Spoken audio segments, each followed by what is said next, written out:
Hello and welcome to Real Men Feel. This is your host, author, coach, and healer, Andy Grant. You can visit theandygrant.com to learn more about me. This is the 300th episode of Real Men Feel. Wow. This program exists to remind men that they're human beings, and you have the right to experience and express all of your emotions. We have conversations that most men are not having, but that all men can benefit from. Last Sunday, a man reached out to me through the Real Men Feel page on Facebook and said, I would like to appear on your show and debate cultural appropriation in MKP. That man, B. Crittenden Freeman, is here as my guest today. Crittenden has been a member of the Mankind Project for 30 years, holding multiple positions: Center Director, Elder, Leader in Training, and Recording Secretary for the MKP USA Board. He was responsible for the first occurrence of the NWTA Urban Adventure. Now, initially, I thought this subject had been played out. I've done 2 shows about this already, but it was me alone. And I did ask for people to step forward and talk about this further and discuss it with me. So here we are. And honestly, I don't think that we are on opposite sides enough to have like a brawling debate, but let's find out. So welcome to Real Men Feel, Crit. My brother, what's up? How you doing? I'm doing great. Good afternoon to you. So let's dive in. You've been involved for 30 years. Could you lay the groundwork about this controversy of appropriation and the Mankind Project for people that are not familiar with this at all? Okay, so the groundwork. If we take a look at North American indigenous folk, they have experienced what I refer to as 500 plus years of genocidal enslavement. And with all that, that includes such things as murder, rape, torture, child trafficking, and a whole list of other things. A lack of integrity, lack of honesty, breaking of treaties, and much, much more. Taking all that into account, I would hope that we can all understand how they are very protective of their culture, their traditions, and their spirituality, all coming under the umbrella of culture. Being that they have gone through 500 plus years, when they see or experience people doing something that comes across as indigenous, it can be taken as or looked as, once again, somebody is raping our culture. Mm-hmm. Once again, it's being done for profit. And just as an example, let's say that a businessman observes moccasins being sold by indigenous folk, and that person decides, hey, I can do the same. In fact, not only that, but I've got websites available. I can use Amazon.com. I can make a ton of money. That's an example of a misappropriation, ripping off a culture that may not have access to all the avenues, and doing it for money for themselves, and of course, not sharing any of that money with the indigenous folk. So I would hope that everyone, all of us, can be sensitive and understanding when these issues come up. Okay. Now, to break it down to MKP, part of the history of MKP has in fact been using some of the traditions. One is called animal names. We can talk about this. We are allowed to speak about what goes on the NWTA. Naming, using animal names such as, let's see, our founder had an animal name of Crazy Horse. When I went through, I had the animal name of Running Deer, and I let go of that back in 2005. And there were other processes that incorporated indigenous ideas and part of their culture. Now, the biggest thing was the sweat lodge. We refer to it as a sweat lodge. They have a different name for it. And that was being looked upon as it was seriously stolen. It was taken apart, not done the right way. And this organization is making a ton of money off of, quote, selling sweat lodges. So basically, overall, that's the groundwork. One culture, the indigenous culture of this continent, looking at the dominant culture, the ones that have all the power, raping them, taking advantage of them, and doing it for profit. That's the overall umbrella. Okay. So I went through the New Warrior Training Adventure Weekend back in 2016. and I got my animal name. I am fun-loving chipmunk, and I initially hated that. Everyone else is bull and ox and powerful things, and I'm like, really? But I've grown to really own it and embrace it. And went through the sweat lodge, and it was presented to me on my weekend as, we MKP staff were trained by indigenous people, and it was nothing was claimed as we invented this and we own this. To me, it was really presented in a very honoring way. But yeah, so I've experienced the things that you're talking about. Have indigenous people claimed that MKP has been ripping them off since the beginning, or is it only recently? The debate has been going on for several years. And basically we have some indigenous men who come through and they are okay with the way things are, or they even may have had, I don't like white men doing this, but they experienced something that they had not within their own culture. And because they experienced it, it inspired them to go deeper into their culture. And we've had men who come through who say, I'm not comfortable with this at all, and I don't like you white men doing this. So it's run the gamut. Now, what happened last year that made this become such a big issue and result in changes with how MKP does things? When you look at it if things aren't addressed, if men aren't being listened to, wounds can fester. And then men may take other avenues to get the attention they feel they need.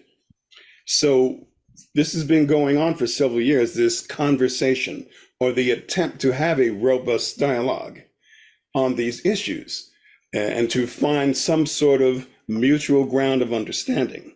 So men were not achieving that. They were feeling they're not being heard, they're not being understood, they're being ignored, and feeling like I, as an indigenous man, don't really belong to this organization. So they went to outside resources, and that outside resource says, well, we will address this with this organization. And they started that by putting up a website, spiritprotection.org. And in that website, there were a lot of, I will use the word allegations, such as MKP is selling sweat lodges. MKP has made millions of dollars, and absolutely none of that money has gone to indigenous folks, indigenous tribes organizations. So yeah, last fall, my experience, the pandemic made everything stop. So I was ready to staff an MKP and NWTA weekend last October. And then everything got canceled because of these, the Spirit organization group had come up and gone public and was making these charges and then threatening that they would show up at the weekend and be obstructionists. And I when I saw making millions and selling sweat lodges, I laughed out loud because, like, again, I went through the weekend. I didn't know what was going to be in it. I didn't go, yay, a sweat lodge, let's do that. Like, the sweat lodge was one of dozens of different activities and processes that happened over the course of the weekend. And in fact, like, I know people that died in the sweat lodge from someone that did really misappropriate and made sweat lodges out of plastic tarps and ended up killing people in Sedona. And I knew people that were at that event. So the Arthur Ray event. Yes. Yeah. Oh, yeah. Okay. Yeah. I was involved with him for a couple of years. So if someone had said, come to our sweat lodge, I would have said, no fucking way. Like, when it showed up, I was scared, and I didn't want to raise fear in other men. But I had a conversation with the staff, and they knew that I was talking about the Sedonians, and I was like, how can you assure me that that's not going to happen?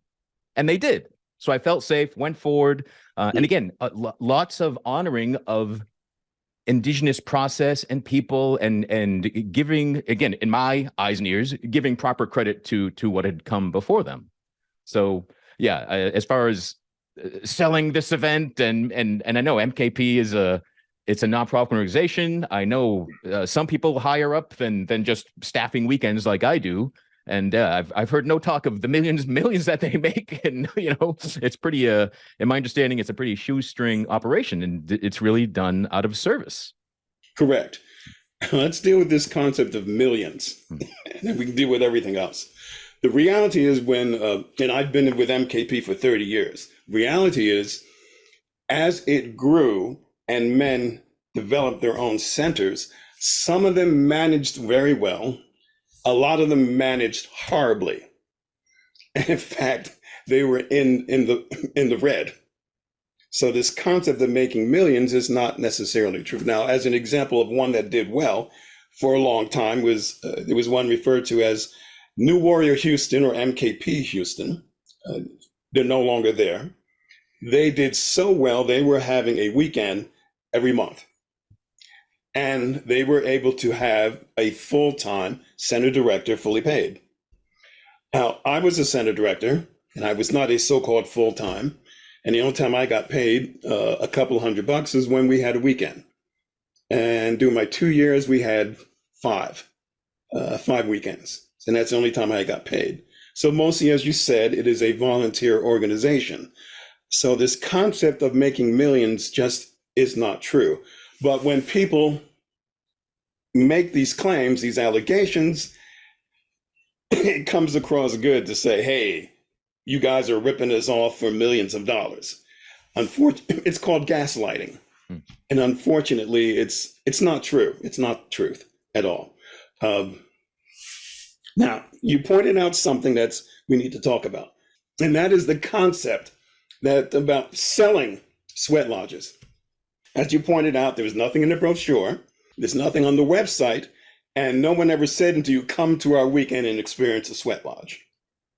So that's a part of the case that was done in regards to Arthur Ray. Indigenous folks sued over that because they wanted their tradition to be respected and kept to themselves. But that case was lost because, number one, a sweat lodge is not a product. It's not a physical thing like this phone that you can buy and you can pass along. It's a service. And the other reason they lost the case is because there was nothing in it that was being said, come here for this sweat lodge. Now, you said you were familiar with the Arthur Ray incident. Yep. Was there anything in there that said, come and experience this sweat lodge in advance? Yeah, no, we didn't. Yeah, you didn't. It wasn't detailed. Yeah, you did not know. Part of many of these experiential weekends, you don't know what you're getting into. So there's an arts and craft legislation between United States sovereign country and indigenous sovereign country. And within that was the challenge that went before the courts. Lewis v. Ray, I think it was 2009. And it was decided in 2010. And because of those two reasons, that case was dismissed. It's called dismissed with prejudice, means like it cannot be refiled.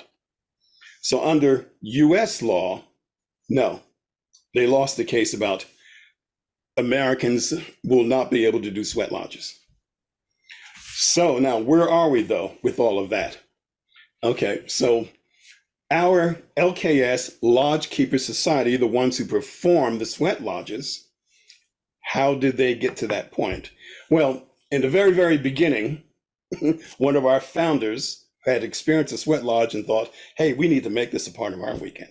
So he did do what you might look at as the disrespectful thing.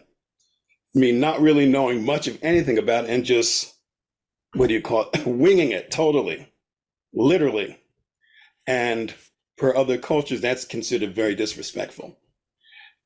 However, along the way, other folks, a part of the sweat lodge, connected with indigenous folks who were also doing sweat lodges, and there became a gifting, a passing along of the tradition. Here's where it gets dicey. You have some indigenous folks that it's a part of their spirituality, their culture, what they call culture of generosity, to pass along these things. And then you have others who say, no, we don't want the dominant culture outside of indigenous to be touching our traditions. Who's right and who's wrong? Who's right and who's wrong? So realistically, MKP is correct in what they have been doing because there is no standard. There is no agreement between the sovereign nations. You can't do this here in America. No, there's no such agreement. So, and the gift was passed along, and the men in the Lodge Keeper Society are also passing the gift. Again, it's the culture of generosity. Mm-hmm. So they're not doing anything wrong. They have not done anything wrong. Now, that is not necessarily the opinion of many indigenous men. I phrase it as, they don't like white men doing this. That's how I phrase it. And that's how I'm looking at it. They don't like white men doing this. And in that, I look further and I say, there's some shadow here. There's a plenty of things in this life that I don't like people doing. No one's going to change to make me happy. But what they did then is they got together with a group who called themselves the Council of Spirit. And the Council of Spirit put up their website. And then within the organization, we were fighting amongst ourselves. Within MKP. Within MKP, we were fighting amongst ourselves. And with that going on within the organization, and with this alleged, perceived, this illusion of protest and lawsuits, that's where our board of directors says, time out. We need to really just stop, and we need to really get a hold of what's going on, which was a smart thing to do at the time. So looking at it, though, did our Lodge Keeper people, did they do anything wrong? No, they didn't. Here's some of the problems. We didn't give any, in my opinion, we have not given any support to our Lodge Keeper men. As in saying, men, you have done nothing wrong, and we support what you're doing. We have been giving into Spirit pretty much with everything they want. Personally, I consider that being held hostage. Poor negotiations. That's just my opinion and my judgment. The shadow here is what is real and what is perceived. Are we really doing something dishonest and making a ton of money, or are we not? I look at it as, no, the money factor is not there. We're not doing this to make money, and in fact, we're not making money. So the whole appropriation and misappropriation is not applicable. That's my point of view. It's just not applicable because that whole money concept is not there. And there has been respect, as you pointed out from your experience of going through. The respect to the culture, indigenous culture, is being and was being expressed appropriately. But what do you do? How do you handle, how does the dominant culture say to another non-dominant culture, we think you're coming from a wounded place? What you're saying is not really reality. It's not happening. We think you're acting out from a wound. It would be easy for me to say it because I'm not part of the dominant culture as a so-called black man. But is the dominant culture actually comfortable saying something like that to the non-dominant culture? No, not yet. They don't know how to express something like that in a positive fashion. That's also setting appropriate boundaries, but also making that statement. And as you pointed out, there was all this fear of protest, fear of lawsuits. There was never, ever any chance of a lawsuit. As you pointed out from the Arthur Ray incident, there was a lawsuit back then. They lost that. They cannot refile that. The other part was there were inaccuracies being presented to MKP concerning the United Nations declarations that are in support of indigenous cultures. Briefly, those declarations are non-binding. So therefore, as a non-binding declaration, we have not violated anything. As an organization, MKP had not engaged in any type of contract in regards to these declarations. So again, we're not in violation. But we were having men within the organization and the Council of Spirits saying to us, you violated our rights, you violated our culture. And it's not true, we haven't. MKP has not done any violations. Now, within the concept of all that, there's absolutely nothing wrong with an organization saying to itself and saying to its membership, we choose to be sensitive to the history of what's going on in this country. And as such, we want to make modifications that will support the cultures of all people to whom we offer this gift of initiation. Mm-hmm. Now, I think that's a pretty win-win statement to make. I haven't heard that come from our leadership, from our board of directors. It's been kind of a shaming and blaming to our lodge keeper guys, which I don't like. And they've gotten no blessing or support for all the committed work they've done for all these years. And we are an organization that has a high principle of integrity. Integrity is honesty and a high moral code. And when someone comes at us with lies, misrepresentations, and exaggerations, I believe we should say, hold on a second, that's not true. No, we have not made millions. No, we are not in violation. However, we are choosing to make modifications because we want to be sensitive to all cultures and be supportive in terms of the gift that we are offering to all cultures. There's nothing wrong with saying it that way. And that's where I'm at. Let me make a very good point here. In terms of cultural appropriation, we are in this melting pot called the United States of America. Appropriation is going to happen all over the place. As an example, Eric Clapton plays the blues. He's a blues guitarist. He's made millions of dollars off of it. The Beatles always said they got a lot of their inspiration from Black music. Little Richard made millions of dollars for them, or actually for the people who were running their business.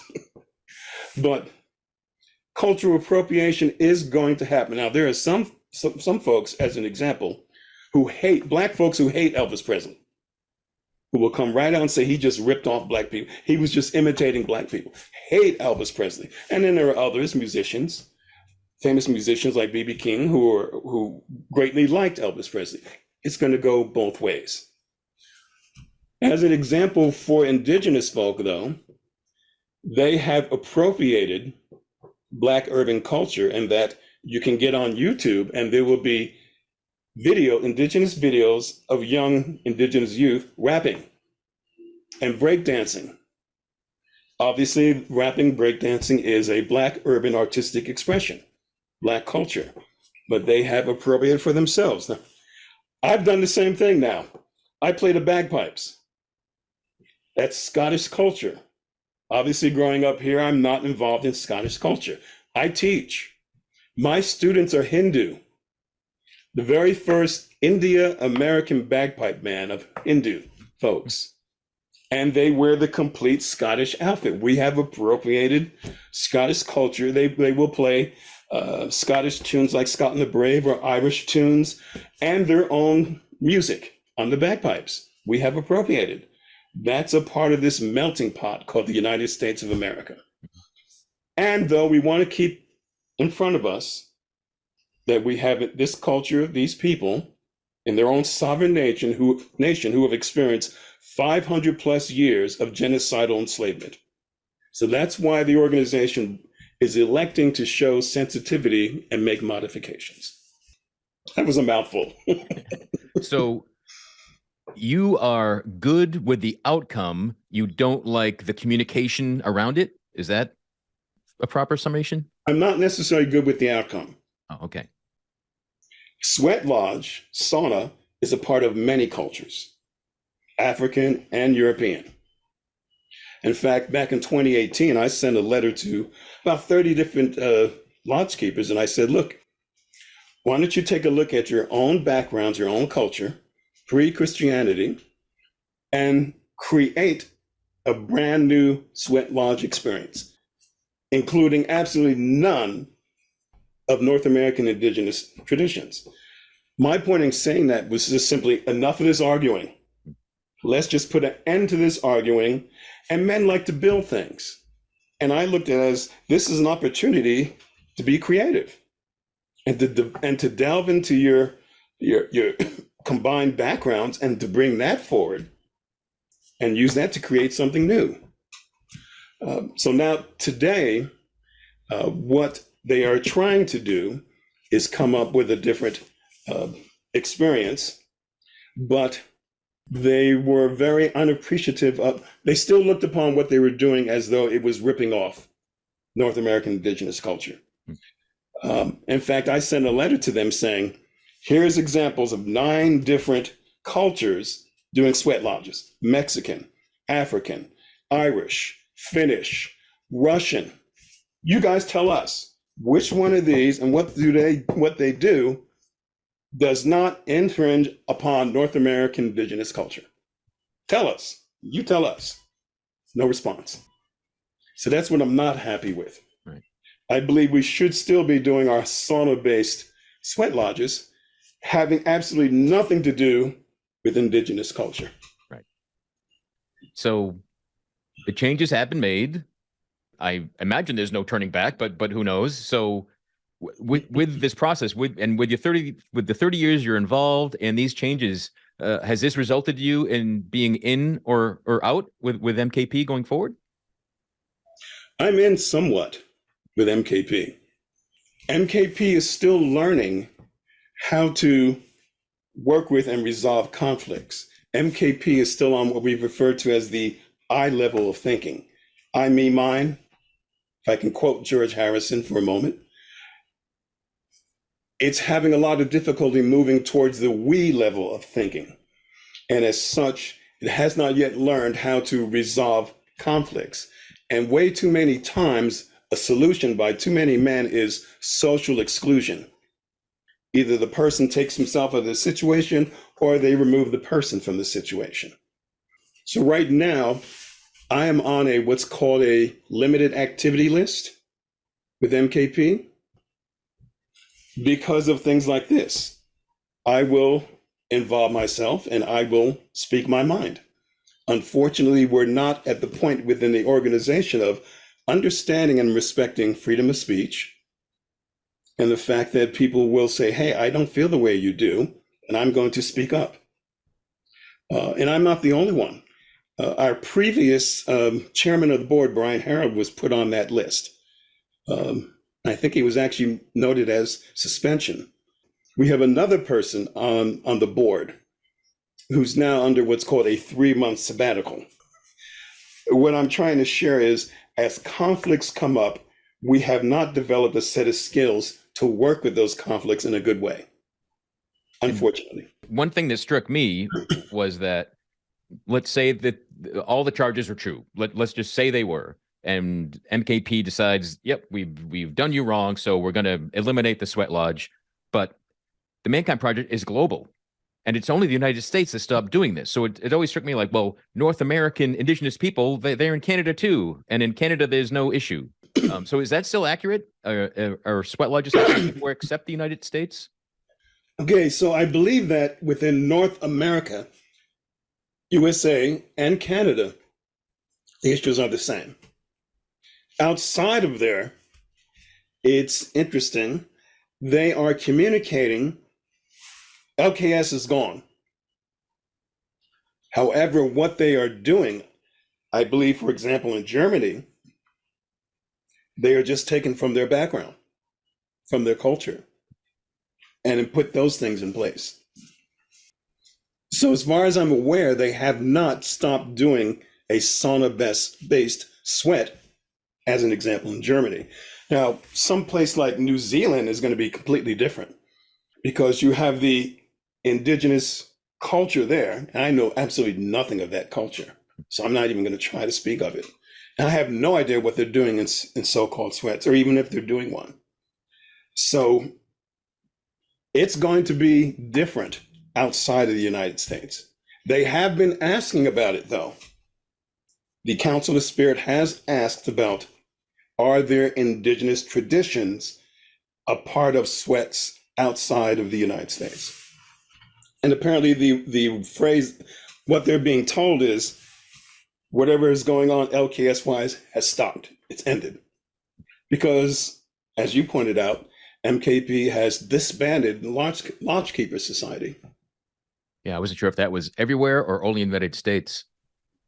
From what Rich Gahava, who's in charge of negotiating this issue, from what he said in that December 9th meeting, everywhere. But what they're actually doing post that so-called disbandment is not necessarily what's happening in the United States. And Rich Gahava will say he has nothing to do with what goes on in Europe because they're separate entities. They're separate legal, their own type of 501c3s. Not every country has the concept of 501c3.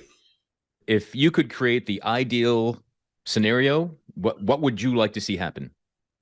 Exactly what I said, the statement being made, number one, that what's on this website is not truth, and we want this changed. Number two, vocally give support to the LKS guys. Number three, come up with a sauna-based sweat lodge that is a reflection of African and European traditions. Here's an extremely important thing. What this has shown us is that we within the organization, we have very poor listening skills. We have very poor communication skills. We have very poor conflict resolution skills. We have very poor teaming skills, coming together as a team to work together towards a goal. But those are opportunities. There's a lot of gold in all that for us to mine and say, this is where we can improve and we can better ourselves. I don't expect MKP to have every training program for every solution, everything out there, because that would be ridiculous. But since these opportunities, these challenges have presented themselves to us, we can mine some gold from all that. The first weekend of April, I staffed the first NWTA New England in 3 years. Mm-hmm. And it was with these changes. There was no sweat lodge and anything rooted in indigenous culture was gone now. Mm-hmm. And I did it to see, is this still potent? Is it still helpful? Are men growing? does it work? And I happily got a yes to all those. So have you gone through the weekend with the changes at all, or know men that have gone through as a new participant going through it at all? I wish I could. I can't. I'm on that limited activity list. Okay. So it's very limited. According to them, the only thing I can do is being an I group. Okay. I'm the type of person, I'm an advocate, and I will advocate for situations or for people. As an example, a friend of mine was in a nursing home and he received absolutely no attention to his situation. And shortly thereafter died. Now, during the time he was there, I went in there with him and said, what's going on here that you're not giving this man the attention he's supposed to have? In other words, what I'm saying is if I see something wrong, I will intervene. I will speak up. I will do civil disobedience, but I will intervene. MKP is not used to that, doesn't know how to work with that. So that's why I'm placed on this limited activity list. So no, I have not experienced the changes. With that, though, there are a lot of people like me who are not happy with how our board of directors have addressed this issue. So I don't know how they will deal with that dissent, how they will help heal those situations. So that's another opportunity. What drove your 30-year participation with MKP? What was behind that? What drove me to go through the weekend and all? No, to be active for 30 years. What drove that? All right. So I went through, I'll start at the beginning. Okay. I went through the weekend because I realized that I had no trusting relationships with men. I looked at men as the competition, and I had to get them before they got me. That's how I looked at it. And I decided, I think I want to confront that and see what that's all about. And I think this might be a place to do this. So that's what made me go through the weekend. Now, the gifts that I've gotten from being a part of all this is it helped me with my self-expression. I had zero self-expression. And actually what helped it, believe it or not, was when the organization implemented email. Then I began to open up and push myself through all the toxic shame and toxic fear that I had, and to express my opinions. And it was still a 13-year journey for me to find my warrior. I couldn't say no. I couldn't say no to people in situations, and people would walk all over me and laugh at me. I couldn't set healthy boundaries with people in situations because I kept projecting fear and humiliation and embarrassment on everything. So this organization helped me confront that and to get past that. Also, I've made a whole ton of friends who are supportive, and I like being around them. So that's why I'm still here. Now, this whole limited activity thing, I think it's silly. You know, I haven't staffed since 2005. So I can't staff. Well, that doesn't mean much of anything. What I do miss is I like doing men of service, the kitchen work. So I miss that, but it's not the end of the world. One of my friends pointed out something which was quite hilarious. He said, you know, since you've been on this restriction now for almost 3 years, you've done the most amount of communicating and being involved and having influence that you ever had in 30 years. And it's true. So, no, they're not able to stop me from getting my voice out. Even if they said, we're throwing you out here totally, I still would get my voice out. That's the type of person that I am. It's the type of man that I've chosen to be. So I stay around because of the attraction of the values, the promise of the values, the idea of the values the organization espouses, and the friendships and connections that I have. Tell me about that first Urban NWTA. What does that even mean? Good one. So during the time I was a center director, I had a leader named Jeff Altman, and he used to tell this joke. And the joke was, we're going to do a new warrior training adventure in the city, and when we do the trust walk, we're going to march everyone down into the subway station and up. And that was the punchline. Then all of a sudden he gave me a call, and he says, you know what? I want to do it. Do what? I actually want to do the NWTA in the city. Okay. Now, what happened was I had a challenge. We had blessed a large part of the community who were in New Jersey to go ahead, do your own thing, start your own organization. The men there we blessed were actually the movers and shakers of New York. So here I was with no infrastructure of support to move forward. What do? Well, there were men who were saying, well, you know, we should stop everything and we should just build community. Well, I've seen centers where they stopped everything, and it took them 2 years to get back on track to doing another weekend. And I said, no, I'm not going to do that. I'm not going to stop everything for 2 years. And I decided we're going to do what happens in corporations. We're going to do more with less. So I said, we're going to keep our regular schedule of weekends. And what's that idea Jeff had? That urban, we're going to do that too. So I added one more weekend to what we normally do. Mm-hmm. And of course, no one believed. The very first weekend, no one believed could happen. So I did something unusual to try and inspire men. I would make 40 phone calls every night from our roster, inspiring men and asking men to invite men to our very first weekend. No one believed that would work. It worked. There were men in the organization who didn't believe that weekend was going to happen. I said, that's fine by me. I can get men outside of New York to staff. And I did. So we got over the hump. I'll never forget, the leader of the weekend called me and said, okay, you're proving wrong. Let's move ahead with the weekend. Now, Jeff was the one who came up with the idea. And so we found a site, which was an old warehouse turned into a theater. And across the street was a park. So the park is where we did the Friday night stuff. And we did everything inside this old theater. Interestingly, you'll like this. The fellow who was from the West Coast North American community came in to do the sweat lodge. Now, the interesting thing is that half the men in New York hated this idea. They hated the idea. Oh no, it's got to be in the woods, and refused to have anything to do with it. My local sweat lodge man refused to have anything to do with it. I said, fine, I can get somebody else. So the guy came in from the West Coast and he said, I'm going to commit that this is going to be just like any other sweat lodge that every man experiences. We're just not going to be able to have a fire. And so he was able to do exactly that. He used candles.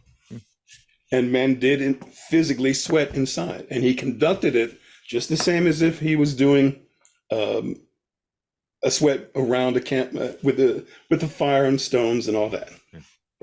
So the commitment was maintained. Now, this one you'll laugh at. Showers. There were no showers inside the warehouse theater. So Jeff, in his brilliance, figured out there's a fire hydrant. So we got a permit to use the fire hydrant for showers. We just had to tell everyone, bring a bathing suit. That was the very first, and Jeff named it an Urban Training Adventure, Urban NWTA. But I pushed that. I actually told everyone, we're doing this. I didn't even ask my council's buy-in or permission. I just told them, you're doing it, because I wanted the organization, the men, to know you're capable of doing more than you think. And I wanted them to have that under their belt. That they created this thing, they participate in it. It was the first time, and it was successful. And those have become a mainstay, right? Though that was the first of many. And it was first. The world. Yeah.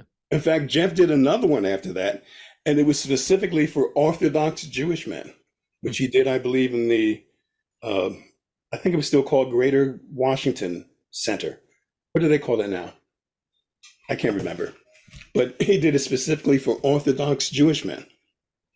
So Crit, is there anything else that you want to share?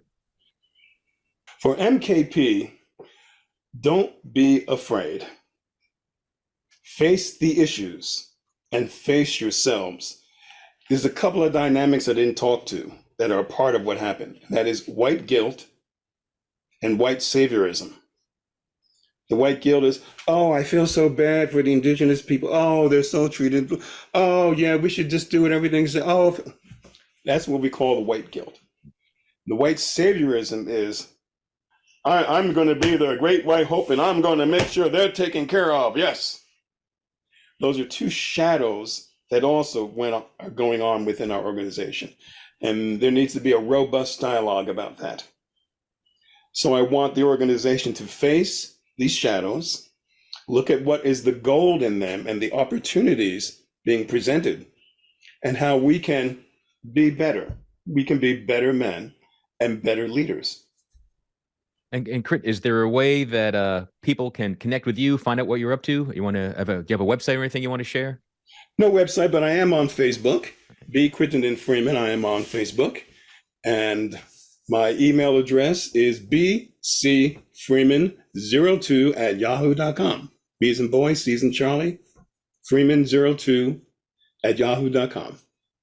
Well, I appreciate you reaching out. I appreciate you coming on and shining more light on this. I've definitely learned some details I was not aware of, and I had no idea that this limited availability secret list thing was a thing at all. So is there a way, have you been told any way to get off of that, to be more active if you choose to be? They gave a whole list of things that they wanted me to do, which I laughed at. Basically, it's like changing me into a entirely different person, which I'm not going to do.